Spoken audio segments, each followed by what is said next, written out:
ఓం సాయిరామ్ సమర్థ సద్గురు సాయినాథ్ మహారాజ్ కీ జై. మన సాయి బిడ్డలందరికీ నమస్కారం ఫ్రెండ్స్. ఎలా ఉన్నారండి? అందరూ కూడా సాయినాథుని దయ వలన ఎప్పుడు ఆనందంగా ఆరోగ్యంగా ఉండాలని, మీరు కోరిన కోరికలన్నింటినీ కూడా సాయినాథుడు తీర్చేయాలని మీ తరపున నేను కూడా సాయినాథుని మనస్ఫూర్తిగా కోరుకుంటూ ముందుగా సాయినాథుని పాదపద్మములకు ఒక్కసారి నమస్కారం చేసుకుని వీడియోలోకి అయితే వెళ్ళిపోదాం. ఇక ఈరోజు సాయినాథుడు ఏమి సందేశం ఇవ్వబోతూ ఉన్నారు అంటే గనక, బిడ్డ సమయం లేదు తల్లి, 24 గంటలు మాత్రమే ఉంది. ఆ 7 కొండల వెంకన్న తన మాటగా ఒక మాటను నీతో చెప్పమని నన్ను పంపాడు. తప్పక విని తీరాల్సిన మాట, వింటావా అంటూ సాయినాథుడు అయితే ఈరోజు ఇలా అంటూ ఉన్నారు ఫ్రెండ్స్. అసలు ఆ మాట ఏంటి, అంత అద్భుతమయమైన మాట ఏంటి, తప్పకుండా విని తీరాల్సిందే.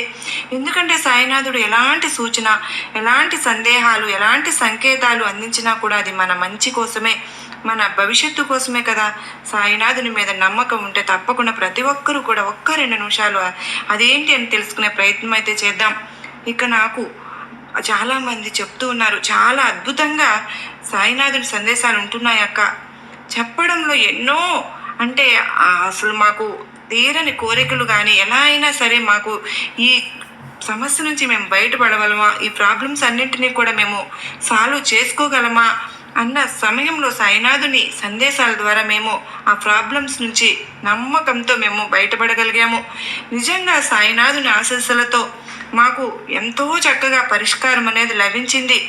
తప్పకుండా మేము బాబా వారి సందేశాలను ఫాలో అవుతూ మాకున్నటువంటి ఎటువంటి సమస్యలైనా సరే, అవి ఏ ఇబ్బందులైనా సరే మాకు చక్కని పరిష్కారం మీ నోటి ద్వారా బాబావారు మాకు తెలియచేస్తున్నందుకు మీకు ఎంతో ధన్యవాదములు అని చెప్తూ ఉన్నారు. నిజంగా అండి, నరదృష్టి, నరఘోష, విద్య, ఉద్యోగం, వ్యాపారం, సంతానం, మానసిక సమస్యలు ఒక్కటి కాదండి, మనిషికి వచ్చే ప్రతి సమస్యకి కూడా చక్కని పరిహారం అనేది సాయినాథుడు మనకు ప్రతిరోజు కూడా సందేశాల ద్వారా తెలియచేస్తూ ఉన్నారు. ఆ తరువాత మీరు ఆ హ్యాపీనెస్ నాతో షేర్ చేసుకుంటున్నారు కూడా. బిడ్డ, సాక్షాత్తు 7 కొండల వెంకన్న స్వామి నీకు ఒక మాట చెప్పాలని తన మాటగా నాతో చెప్పాడు, నన్ను పంపాడు. అదేంటో తెలుసా? నువ్వు అవసరం ఉన్న చోట, అవసరం లేని చోట కూడా అతిగా మాట్లాడేస్తున్నావు. అవసరం లేని చోట నీ తలదూర్చి ఇబ్బందులు పడిపోతున్నావు. నీ విలువను నువ్వే పోగొట్టుకుంటున్నావు తల్లి, నీ మర్యాదను పోగొట్టుకుంటున్నావు. దానివల్ల నువ్వు ఎంతో బాధపడుతున్నావు. అదే కారణంతో ఈరోజు నీకు నా 7 కొండల వెంకన్న తన మాటగా నీతో చెప్పమని కొన్ని మాటలు అయితే చెప్పి పంపించారు బిడ్డ. ఈ శనివారం రోజున వెంకన్న స్వామి మీద, ఈ సాయినాథుని మీద నీకు నమ్మకం ఉంది కదూ, భక్తి విశ్వాసం ఉంది కదూ, తప్పకుండా వింటావు కదూ నువ్వు. ఎందుకంటే ఇది నీ కోసమే, నీ భవిష్యత్తు కోసమే, కేవలం నీ కోసమే ఈ వీడియో ఎవరైతే చూస్తూ ఉన్నారో వారి కోసమే ఆ 7 కొండల వెంకన్న ఈ మాటలు చెప్పి పంపించారు అన్న ఎరుకతో విను. సాయినాథుడు అయితే ఇలా చెప్తూ ఉన్నారు ఫ్రెండ్స్. బిడ్డ, నువ్వు ఈ 8 చోట్ల నువ్వు చాలా మౌనంగా ఉంటేనే నీ గౌరవం అనేది పెరుగుతుందమ్మా. అలాగే నిన్ను ఎవరైనా చులకన చేస్తున్నారు అంటే నిన్ను ఎక్కడైతే నువ్వు మాట్లాడుకోకుండా ఇప్పుడు తప్పకుండా నువ్వు తెలుసుకుని తీరాలి. ఎందుకో తెలుసా? అది నీ భవిష్యత్తుకు ఎంతో ఉపయోగపడుతుంది. ఎంతో అమూల్యమైన మాటలు తల్లి. ముందుగా మనసులో నీవు ఒక్కసారి ఒక ప్రశాంతతను తెచ్చుకో, ఒక ధైర్యాన్ని తెచ్చుకో. నా సాయి ఉన్నాను, నాకు ఏమీ కాదు అన్న ఒక ధైర్యాన్ని తెచ్చుకుని వినడానికైతే ప్రయత్నించు. మితిమీరిపోతే నీ తండ్రి ఉన్నాను, నీకు తోడుగా ఉన్నాను, కాపాడుకోవడానికి ఆ 7 కొండల స్వామితో నిన్ను రక్షించుకోవడానికి ఉంటాను అని చెప్పి నువ్వు గనక అయితే ఇక్కడ నీ కంచంలోనే తింటూ నీకే కన్నం వేస్తున్న ఆ 3 దుర్మార్గులు ఎవరో ఈరోజు నేను తెలియజేయడానికే వచ్చాను. నీకోసం నేను ప్రతిరోజు ఎంతో కష్టపడి ఎన్నో విషయాలు చెప్తూ ఉన్నాను. ఒక్కొక్కసారి ఏంటి నా తల్లి ఇంత బాధపడిపోతోంది, నన్ను మర్చిపోతోంది ఎందుకు, అసలు నేను చెప్పాలని ఏదైనా వస్తే నన్ను అసలు పట్టించుకోవడం లేదు అని అనుకుంటూ ఈరోజైతే నీ కోసం వచ్చాను బిడ్డ. నువ్వు అనుకుంటున్నావు నువ్వేమో నా సాయి నన్ను పట్టించుకోవడం లేదని, ప్రతి నిమిషం కూడా నేను నీతో ఉన్నాను అని నీకు గుర్తుంచుకోవడం లేదు. నేను ఇక అసలు విషయం చెప్తాను ఈరోజు. నీకు చూడు, నీకున్న అతిపెద్ద బలహీనత ఏమిటో తెలుసా? నీ భవిష్యత్తు గురించి అతిగా చింతిస్తూ ఉన్నావు. ఆ టెన్షన్లో పడిపోయి నువ్వు ఈరోజు పాడు చేసుకుంటూ ఉన్నావు. ఈరోజు బాగుంటేనే కదమ్మా రేపు బాగుంటుంది. నువ్వు గతం గురించి ఆలోచించి కూడా ఎంతో బాధపడుతున్నావు. గతంలో నువ్వు చాలా కోల్పోయి ఉండవచ్చు, కానీ అది నీ తండ్రి కావచ్చు, నీ జీవిత ఒక వ్యక్తి కావచ్చు, లేదా ఒక ఆత్మీయ మిత్రుడైనా కావచ్చు. కానీ ఒక విషయం మాత్రం గుర్తుపెట్టుకో, ఆ మోహాన్ని వదిలేసినప్పుడే మోహాన్ని ఉంచుకోకూడదు. ఆ మోహం ఎప్పుడైతే వదిలించుకుంటావో నువ్వు అప్పుడే ప్రశాంతంగా ఉండగలుగుతావు. ఇప్పుడు నీతో ఎవరైనా ఉన్నారా? వారితో నువ్వు చక్కగా సంతోషంగా జీవించాలి కదా. వెళ్ళిపోయిన వారినే తలుచుకుంటూ కూర్చుంటే నీ జీవితం సార్థకం అవుతుందా? నువ్వు గుర్తుపెట్టుకో, జీవితం అంటేనే గడిచిపోయిన నిన్న కాదు, రేపు రాబోయే రేపు కాదు, ఇప్పుడు ఇది గడిచిపోతున్నటువంటి ఈ క్షణమే. ఆ క్షణాన్ని మాత్రమే నువ్వు సంతోషంగా అనుభవించు. ఇప్పుడు నువ్వు ఆ చిన్న పూర్ గ్రేస్లో ఉన్నావు అనుకో, అక్కడే ఉండటానికి ప్రయత్నిస్తావు. ఎందుకో తెలుసా? నీకు రాజభవనాల్లో ఉండే వారి కంటే కూడా నీకు పూరి గుడిసెలోనే ఎంతో ఆనందం ఉంటుంది అని కూడా నువ్వు గుర్తించగలుగుతావు. నువ్వు బాధల్లో ఏడుస్తూనే ఉంటారు వాళ్ళు ఎప్పుడు కూడా. ఒకవేళ మేడల్లో మిద్దెల్లో ఉన్నా కూడా వాళ్ళకుండే బాధలు వాళ్ళకు ఉంటాయమ్మా. కేవలం మేడల్లో మిద్దెల్లో ఉన్నంత మాత్రాన వారికి దుఃఖం ఉండదు అనుకుంటున్నావా? అది నీ పొరపాటే. వారికి కూడా వారి స్థాయిలో బాధలు అనేవి ఉంటాయి. అందుకే పరిస్థితి ఏదైనా సరే ఈ క్షణంలో నువ్వు సంతోషంగా ఉండు. రేపటి గురించి భయపడుతూ ఇవాళ రోజు నాశనం అనేది చేసుకోవద్దు. కలియుగంలో వచ్చే క్షణం ఏం జరుగుతుందో ఎవ్వరు ఊహించలేరు. అందుకే ఈ నిమిషాన్ని ప్రేమించు. ఇక అసలు విషయంలోకి వద్దాం. ఈరోజు నీ జీవితం చూసినప్పుడు ఎందుకు అంతలా నువ్వు భయపడుతున్నావు అంటే, నేను ఈరోజు చెప్పడానికే వెంకన్న స్వామి నన్ను పంపించారు.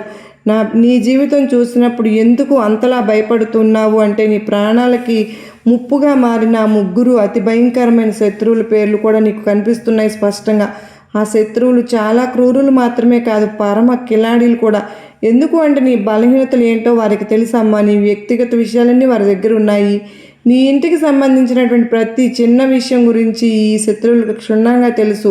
నీ ఇంట్లోని వారు ఎప్పుడు ఏం చేస్తున్నారు, ఎవరితో ఉంటున్నారు, ఎక్కడికి వెళ్తున్నారు, ఏం తింటున్నారు, ఏం తాగుతున్నారు, చివరికి నీ ఇంట్లో ఒక గ్లాసు లేదా ఒక చిన్న గిన్నె అటు ఇటు నుండి కదిలినా సరే ఆ ద్రోహులకు ఆ విషయం తెలిసిపోతూ ఉంది.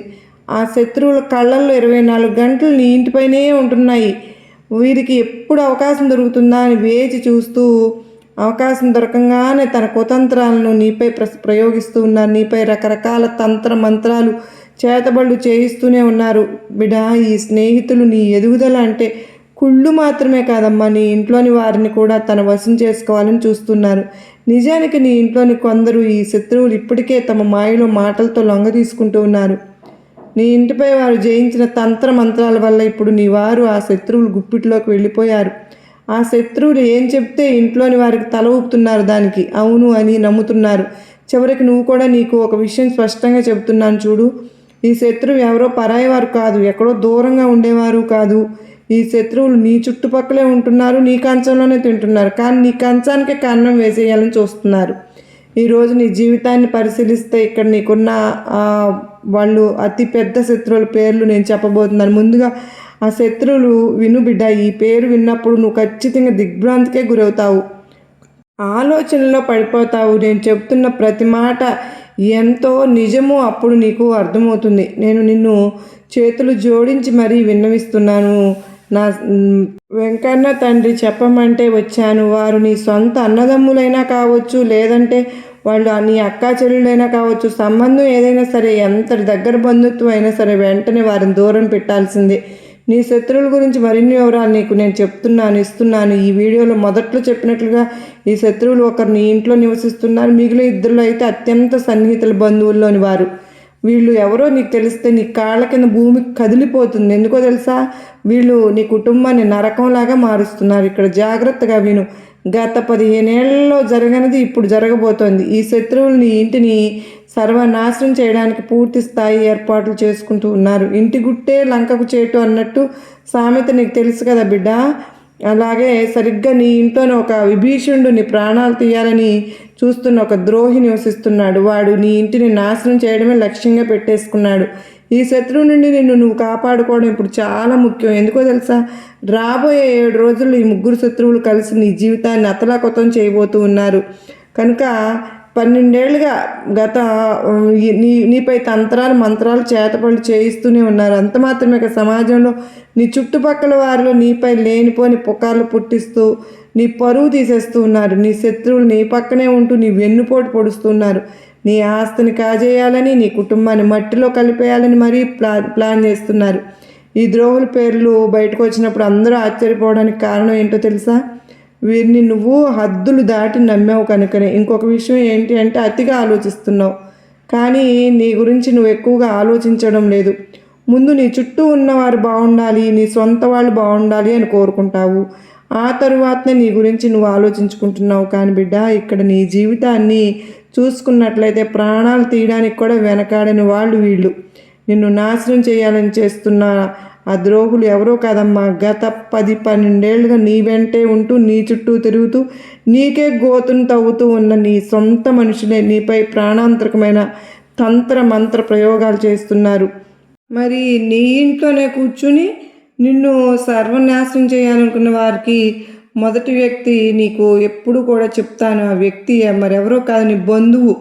నువ్వు ఎప్పుడు సంతోషంగా ఉండడం, నీ జీవితంలో ఉన్నత స్థితి చేరుకోవడం ఆ బంధువులకు అసలు ఇష్టం లేదు. నువ్వు ఎప్పుడైతే కూడా మంచి డబ్బు సంపాదించుతూ లేదా ఆనందంగా ఉంటే అది కూడా ఆ శత్రువులో లోపల అసూయతో రగిలిపోతూ ఉంటాడు. ఆకాశతోనే నీపై చేతబళ్ళు తంత్ర మంత్ర ప్రయోగాలు చేయిస్తూ ఉన్నాడు. నాకు తెలుసు, గత కొంతకాలంగా నీ జీవితంలో అనేక కష్టాలు ఎదురవుతున్న ఏ పని అనుకున్నా జరగడం లేదు. జీవితంలో జరిగిన కొన్ని భయంకరమైన సంఘటనల వెనుక ఉన్న అసలు కారణం ఈ శత్రువే. ఈ శత్రువు పేరు ఇప్పుడు నేను చెప్పనా, లేదంటే మళ్ళీ పేరు చెప్పడం లేదు బాబా అంటావు కదా. మరి ఇక్కడ నీ జీవితాన్ని పరిచయం చేస్తే, నీ జీవితాన్ని పరిశీలిస్తే కనుక ఇప్పుడు నీ మొదటి శత్రు వివరాలు ఇప్పుడు చెప్తాను విను. నేను నీకు ఒక విషయం స్పష్టం చేస్తున్నాను. ఇక్కడ ఇప్పుడు నీ సాయి చెప్పింది తప్పు కాలేదు కదా. ఎప్పుడు కూడా కొద్దిగా ఆలస్యం అవుతుందేమో అంతే. ఇక్కడ 100% జరిగే తీరుతుంది. నీ జీవితంలో ఈ ముగ్గురు శత్రువుల పేర్లు రావటం అనేది చిన్న విషయం కాదమ్మా.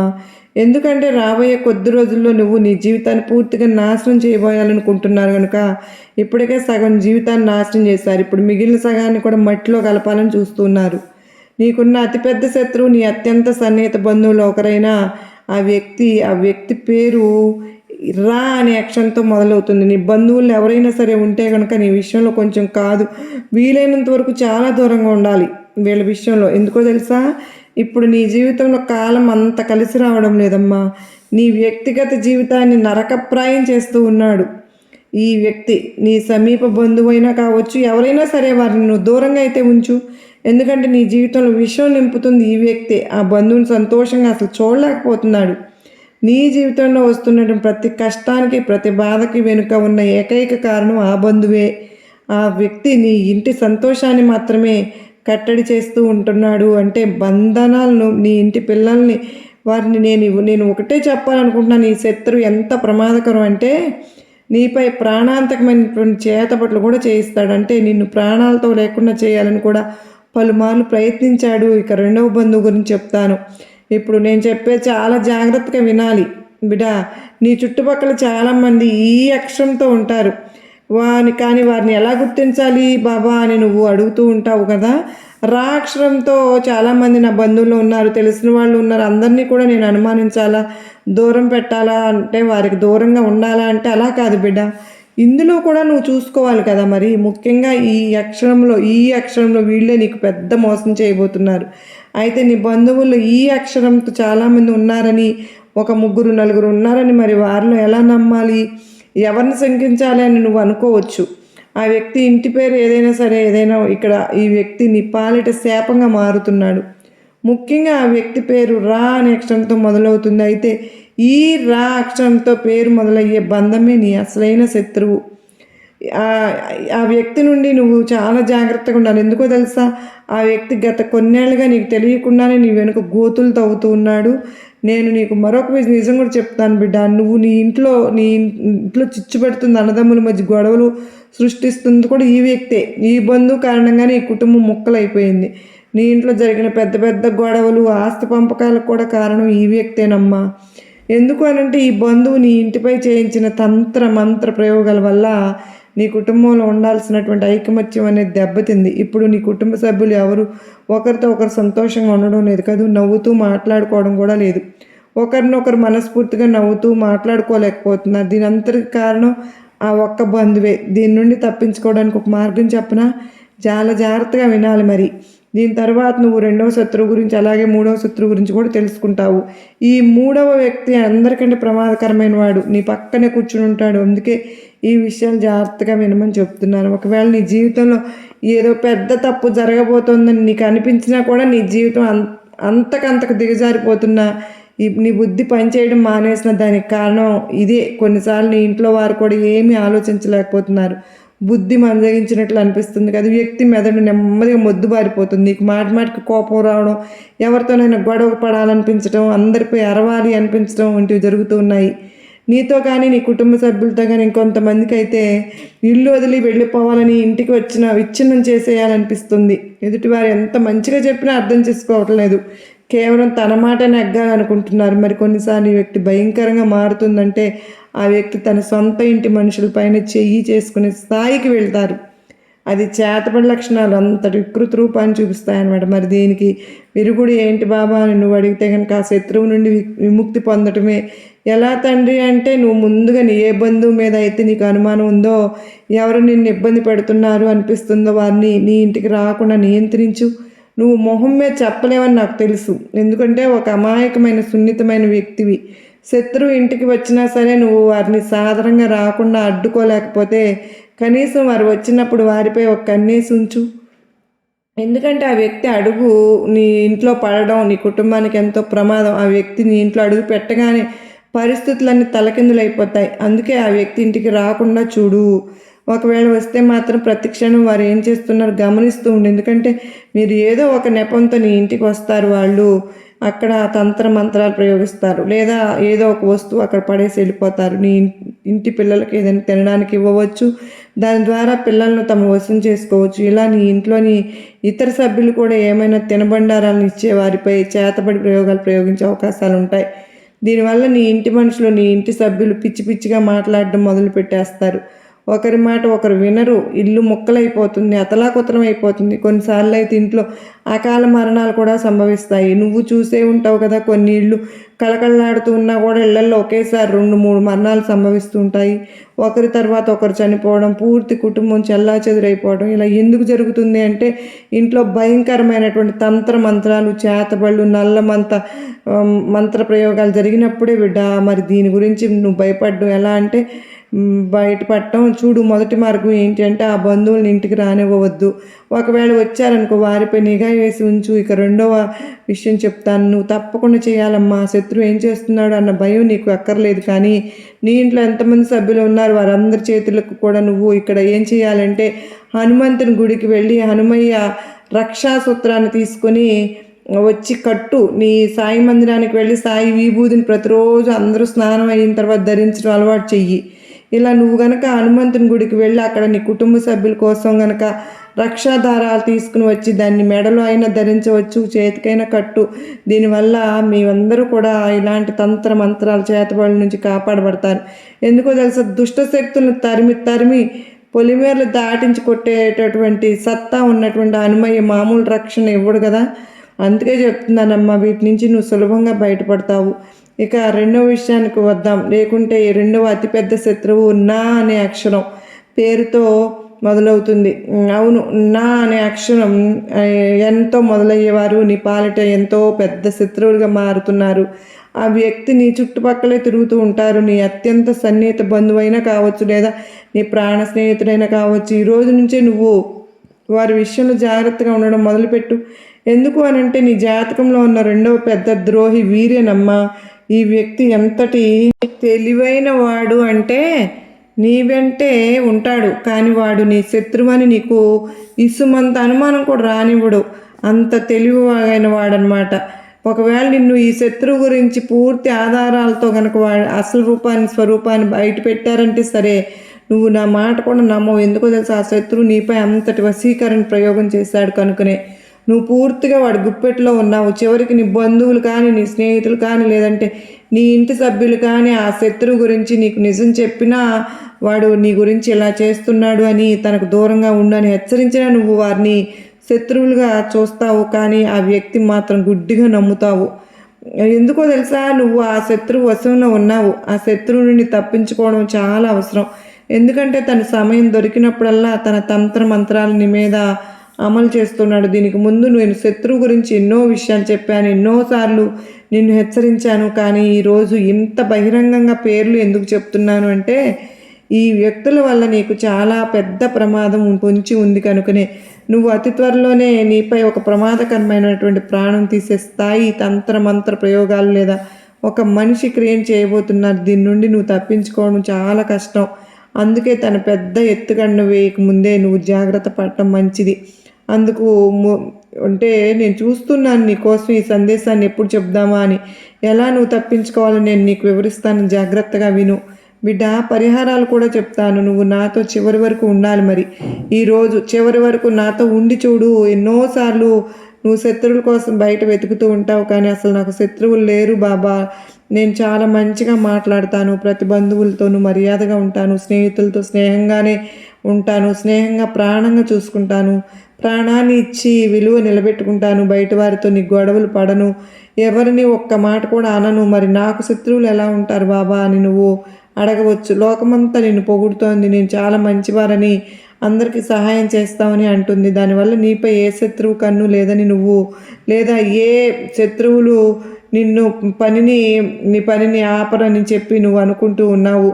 అంతా నమ్మావు వారిని, కానీ వాళ్ళు మాత్రం నీకు ఇట్లాగా నమ్మక ద్రోహం చేయాలనే చూస్తున్నారు బిడ్డ. నువ్వు వారిని వలలో చిక్కుకుపోయావు కనుకనే నిన్ను దాని నుంచి ఇది నిజం కాదు అని నీవు శత్రువులు అని లేరు అని అనుకుంటున్నావు. కానీ నువ్వు మరి అంత దూరం వెళ్ళనక్కర్లేగా. నీ ఇంట్లోని నీ శత్రువులు దాగి ఉన్నారు. నీ జాబితాలో ఉన్న 3వ నెంబర్ శత్రువు నీ ఇంట్లో నివసిస్తూ ఉన్నాడు. వీడే అందరికంటే పెద్ద శత్రువు. ఎందుకో తెలుసా, ఇంటి దొంగను ఈశ్వరుడైనా పట్టలేడు అన్న సామెత నీకు తెలుసు కదా. ఒక విషయం గుర్తుంచుకో తల్లి, ఆ రావణుడు తమ్ముడు విభీషణుడు కనుక ద్రోహం చేయకపోతే లంకకు ఏ అపాయం వచ్చేది కాదు. రావణుడు కూడా బ్రతికి ఉండేవాడు. కానీ విధి లేదా ప్రకృతి నియమం ఏంటి అంటే, ఎవరి చక్రవ్యూహంలోనూ చిక్కుకోలేదని నువ్వు భావిస్తున్నావు, కానీ ఇది నిజం కాదు తల్లి. నీ శత్రువు లేరని నువ్వు అనుకోవచ్చునేమో, కానీ నేను చెప్తున్నాను, నువ్వు మరీ అంత దూరం ఆలోచిస్తున్నావు. నీ శత్రువు నీ ఇంట్లోనే దాగి ఉన్నాడు. నీ ఇంట్లోనే అంటే జాబితాలోనే ఉన్న 3వ నెంబర్ శత్రువు నీ ఇంట్లో నివసిస్తున్నాడు. వీడే అందరికంటే పెద్ద శత్రువు. ఎందుకంటే ఇంటి దొంగను ఈశ్వరుడైనా పట్టలేడు అన్న సామెత నీకు తెలుసు కదా. ఒక విషయం గుర్తుంచుకోమ్మా, ఆ రావణుడు తమ్ముడు విభీషణుడు కనుక ద్రోహం చేయకపోతే లంకకు ఏ అపాయము వచ్చేది కాదు. రావణుడు కూడా బ్రతికి ఉండేవాడు. కానీ విధి లేదా ప్రకృతి నియమం ఏంటో తెలుసా, ఎప్పుడు ఇంటి గుట్టే లంకకు చేటు నీ ఇంట్లో కూడా ఒక గూఢాచారి నివసిస్తూ ఉన్నాడు. వాడు గత కొన్నేళ్లుగా నీ ఇంటి పునాదులు కూల్చేస్తున్నాడు. ఒక చెక్కకు చెదలు పడితే ఏమవుతుందో తెలుసా, ఆ పురుగులు నెమ్మదిగా 1 నుంచి 10 నుండి 100 నుండి 1000 నుండి లక్షల సంఖ్యలో పెరిగిపోతాయి. ఆ లక్షలాది పురుగులు కలిసి ఒక చెక్క లోపల నుండి తినేసి డొల్ల చేసేస్తాయి. నీ శత్రువు కూడా సరిగ్గా అలాంటి వాడే. నీ ఇంటి ఒక కలప అయితే ఆ ఇంటిలో నివసిస్తున్న ఈ శత్రువు నిన్ను లోపల నుండి తినేస్తూ నీ ఇంటిని డొల్ల చేసేస్తున్నాడు. ఒకవేళ నీ పూర్తి ఇంటిని కనుక ఆ ఇంట్లో ఉంటున్న ఇతర కుటుంబ సభ్యులు కూడా వాడు నాశనం చేసేస్తాడు. అందుకే ఈ శత్రువు ఈ సమస్యలన్నింటి నుండి నువ్వు ఎలా బయటపడతావు? నిన్ను నీ కుటుంబాన్ని కాపాడేది కేవలం ఒకే ఒక శక్తి. అది నీ తెలివితేటలు, నీ విచక్షణ జ్ఞానం. అది ఎలాగా ఉండాలి అంటే, చూడమ్మా, నువ్వు కూడా సమయానికి తగినట్టుగా తెలివైన ఒక వ్యక్తిగా మారాలిగా. నువ్వు కూడా జిత్తులు మారిన చాకచక్యంతో ఆలోచించాలిగా. ప్రతిదానికి ఎమోషనల్ భావోద్వేగం అయిపోకూడదమ్మా. ఆ భావోద్వేగాల్లో కొట్టుకుపోవడం ఇప్పటి వరకు నువ్వు ఎంత అమాయకంగా ఉన్నావో ఇకపై అలా ఉండవద్దు. లేదంటే ఈ శత్రువులు నీ జీవితంలో పాటు నీ బిడ్డల జీవితాలను కూడా నాశనం చేసేస్తారు. నీ బిడ్డల జీవితాలను కూడా నాశనం చేస్తున్నారు తల్లి. నువ్వు ఆంజనేయ స్వామికి ఈ విధంగా ఇప్పుడు కనుక చక్కగా ఒక విషయం గుర్తుంచుకుని ఇందాక నేను చెప్పినట్లు చక్కగా చేసుకో. ఆంజనేయ స్వామి అంటే నీకు తెలుసుగా. ఇవాళ రోజున ఈ విషయం గుర్తుంచుకుని నీ భర్త కావచ్చు, నీ భార్యని కావచ్చు, ఎవరైనా సరే వారి జీవితాలు నీతో ముడిపడిపోయి ఉన్నాయి. నీ పిల్లల జీవితాలు నీతో ముడిపడి ఉన్నాయి. నీ తల్లిదండ్రుల జీవితాలు కూడా నీతో ముడిపడి ఉన్నాయి. కనుక నువ్వు చాలా తెలివైన ఒక వ్యక్తిగా చాకచక్యంగా ఉండాలి. ఆ హనుమయ్యే నీకు ఆ ధైర్యాన్ని ఇస్తారు. ఎటువంటిది నిన్ను దోచుకుని తినేస్తోంది కనుకనే, ఉదాహరణకు అడవిలో సింహం బలంగా యవ్వనంగా ఉన్నంతకాలం అందరూ దానికి భయపడి ఉంటారు. కానీ అదే సింహం ముసలిదైపోయినప్పుడు అడవిలోని నక్క కూడా సింహాన్ని భయపెడుతుంది. సింహం తల వంచేలాగా చేస్తుంది. ఏ సింహం గర్జిస్తే ఒకప్పుడు అడవి మొత్తం వణికిపోయిందో ఆ అడవి రాజుకు కూడా ఒకరోజు పతనం తప్పదు. అందుకే గుర్తుపెట్టుకో, నువ్వు ఎప్పుడు నీ ఇంటికి రాజులాగా ఉండొచ్చు, కానీ నువ్వు ఎల్లప్పుడూ అలాగే రాజులాగా ఉంటావని గ్యారంటీ లేదు. నీ ఇంట్లోని కొందరు వ్యక్తులు నువ్వు ఇప్పుడు బలహీనపడతావా అని వేచి చూస్తూ ఉన్నారు. నువ్వు ఇప్పుడు కొంచెం తగ్గగానే నీ బలహీనత ఆసరాగా తీసుకుని దెబ్బ కొట్టాలని చూస్తున్నారు, ప్లాన్ చేస్తున్నారు. ఉమ్మడి కుటుంబాల్లో లేదా పెద్ద పెద్ద కుటుంబాల్లో ఉండేవాళ్ళు చాలా జాగ్రత్తగా ఉండాలి. ఎందుకో తెలుసా? నీ చుట్టూ ఉన్న నీ కుటుంబ సభ్యులకు నువ్వు బలహీనపడుతున్నావని ఒక్కసారి అర్థమైంది అంటే ఇంకా చాలు, మీపై ఆధిపత్యం చలాయించడం మొదలు పెట్టేస్తారు. మీ పిల్లలపై కూడా పెత్తనం చేస్తారు. కానీ నువ్వు గనక దృఢంగా ఉంటే దేన్నైనా ఎదిరించి నిలబడగలుగుతావు. అందుకే అతిగా ఎమోషనల్ అవ్వవద్దు అని చెప్తున్నా. అందరి గురించి అతిగా ఆలోచించకు. నీ కళ్ళు ఎప్పుడు తెరిచే ఉంచు. ఎవరైనా నిన్ను భయపెట్టాలని చూస్తే వెంటనే వారికి సమాధానం చెప్పు. అక్కడికక్కడే బుద్ధి చెప్పు. ఎందుకంటే ఇక్కడ నువ్వు ఎప్పుడు తల వంచకూడదు. ఒకసారి కనుక నువ్వు లొంగిపోతే జీవితాంతం లొంగిపోవాల్సి ఉంటుంది. ఎప్పుడు ఎవరికి భయపడకు. నీ పిల్లలకు కూడా ఇదే నేర్పించు. ఇంట్లో వారైనా బయట వారైనా సరే ఎవరికి అన్యాయంగా తల వంచవద్దని చెప్పు. ఎవరైనా వారిని అణగదొక్కాలని చూస్తే కనుక లొంగకోకుండా తిరిగి వారిపై పై చేయి సాధించేలాగా నీ బిడ్డల్ని నువ్వు పెంచు. ఎవరి దగ్గర ఒక రూపాయి కూడా నువ్వు అప్పుగా తీసుకోలేదు, తప్పుగా తీసుకోలేదు. అలాగే నీ దగ్గర ఉన్న ఒక్క రూపాయి కూడా ఎవరికి అన్యాయంగా తిననివ్వకూడదు. ఈ విషయం ఎప్పుడు మనసులో ఉంచుకో. ఇక తంత్ర మంత్రాలు చేతబడుల విషయానికి వస్తే కనుక వీటిని ఎవరైనా ఎప్పుడైనా చేయొచ్చు. తల్లి, నీ సొంత తమ్ముడు లేదా అన్నయ్య కూడా నీపై ప్రయోగాలు చేయించవచ్చు. నీ బంధువులు చేయవచ్చు. మరి వారిని నువ్వు ఎలా అడ్డుకుంటావు? వారి దగ్గరికి నేరుగా వెళ్ళి నువ్వు నా శత్రువుని నాపై చేతబడులు చేయిస్తున్నావు, దయచేసి చేయకు అన్నయ్య, నీకు దండం పెడతాను అని చెప్పలేవు కదా. అసలు చేయకూడదు కూడా అలా. అందుకే నువ్వు నేరుగా ఒక పరిహారం అయితే చేసుకో తల్లి. నువ్వు ఆ పరిహారం చేసుకునేటప్పుడు ఆ శత్రువు ఎన్ని కుట్రలు చేసినా అది నిన్ను ఏమీ చేయలేదు. ఆ శత్రువు ఎన్ని కుట్రలు చేసినా అది నిన్ను చేయలేదు సరికదా, ఇంకా వెనక్కి తగ్గుతారు. ఈ పరిహారం ఏంటో తెలుసా? నేను కొద్దిసేపటి క్రితం చెప్పినట్లు హనుమంతుని పేరిట ఒక రక్షాసూత్రాన్ని తీసుకుని వచ్చి ఇంటిల్లిపాది కట్టుకోమని నువ్వు కట్టుకో. దానివల్ల నీకు రక్షణ లభిస్తుంది. అలాగే సాయి మందిరానికి వెళ్ళి అక్కడ దునిలో ఉన్న విభూతిని తీసుకుని వచ్చి కుటుంబ సభ్యులు ప్రతి ఒక్కరూ కూడా ధారణ చేయండి. స్నానం అవ్వగానే ఈ పని చేయండి. బయటకు వెళ్ళేటప్పుడు తప్పకుండా పెట్టుకుని వెళ్ళండి. ఎవరైనా నీ ఇంటికి వస్తున్నారన్నప్పుడు తప్పకుండా పెట్టుకోండి. ఎదుటివారి మనసులో ఎలాంటి ఆలోచనలతో, ఎలాంటి చెడు ఉద్దేశంతో, దురుద్దేశంతో వస్తూ ఉన్నారో తెలియదు కదా. కనుక నీ జాగ్రత్తలు నువ్వు తీసుకుంటూ ఉండాలి. నీ చుట్టూ ఉన్నవారు ఒక రక్షణ కవచం వలయాన్ని ఏర్పరచుకుని ఉంటే కనుక ఎదుటి వాళ్ళ మనసులో ఏ ఉద్దేశంతో నీ ఇంట్లో పడేయాలని చూసిన ఆ వస్తువు పట్టుకొచ్చి నీకు అసలు తగలను కూడా తగలదు, తాకను కూడా తాకవు. కానీ నీ ఇంటిని కాపాడుకోవాలి. లేదా అందుకే నువ్వు నీ ఇంట్లో కనుక ఎప్పుడు కూడా దీపం, ధూపం అన్నీ సమర్పించుకుంటూ ఉండు. నీ ఇంట్లో ఏడుకొని నీ కులదైవం అయినటువంటి వెంకన్న స్వామి ఎప్పుడు నీ ఇంటిని ప్రశాంతంగా ఉంచుతారు. ఆ స్వామికి ఎప్పుడు వీలైనప్పుడల్లా తులసిమాలను సమర్పించుకుంటూ ఉండు. ఈరోజు శనివారం కదా, చక్కగా ప్రశాంతంగా ఇంటిల్లిపాది శనివారం వెంకన్న స్వామి గుడికి వెళ్ళిరండి. ఒక కొబ్బరికాయని తీసుకుని హనుమంతుని దేవాలయానికి కూడా వెళ్ళి అట్నుంచి అక్కడ హనుమంతుని దగ్గర ఉన్నటువంటి సింధూరాన్ని ఆ కొబ్బరికాయని మొత్తం రాసి జై శ్రీరామ అని రాసి ఆ కొబ్బరికాయని ఒక ఎర్రటి గుడ్డలో కట్టి నీ గుమ్మానికి తగిలించుకో బిడ్డ. ఎవరు వచ్చినా సరే, చెడు ఆలోచనలతో వచ్చినా, చెడు భావాలతో వచ్చినా కూడా నిన్ను చెడగొట్టాలి, పడగొట్టాలి అని చెప్పి వచ్చిన వాళ్ళ ఆలోచనలు అంతమైపోతాయి. వాళ్ళ చెడు వాళ్ళకి తిరిగి మళ్ళీ పోతుంది, వాళ్ళ మీద రివర్స్ అయిపోతుంది అనమాట. నీ ఇంట్లోకి నీ గుమ్మం దాటి అడుగు కూడా పెట్టలేరు. ఈ ఒక్క పని చేయమ్మా, నీకు అద్భుతంగా ఒక రక్షణ కవచం లాగా నీ ఇంటిని ఎప్పుడు కాపాడుకుంటూ ఉంటుంది. ఇది ఒక రామబాణం లాగా పనిచేస్తుందంట. బాణం అనుకోవాలి, రామబాణమే ఇది. నీ భారం అంతా సాయి మీద నీతో వేసావు కనుక నీ సాయి నీ చుట్టూనే తిరుగుతున్నాను, నీతోనే ఉన్నాను, నిన్ను అని హెచ్చరిస్తున్నాను నిన్ను అంటూ సాయినాథుడు వెంకన్న స్వామితో వచ్చి మరీ మన్ని అప్రమత్తంగా ఉండమని చెప్తూ ఉన్నారు కదండి. మరి ఈ వీడియో మీ అందరికీ నచ్చిందని నేను కూడా భావిస్తూ ఉన్నాను. మరో చక్కని సాయినాథుని సందేశంతో కలుసుకుంటాను. అంతవరకు నమస్కారం అండి. ఓం సాయిరాం. సర్వే జన సుఖినో భవంతు.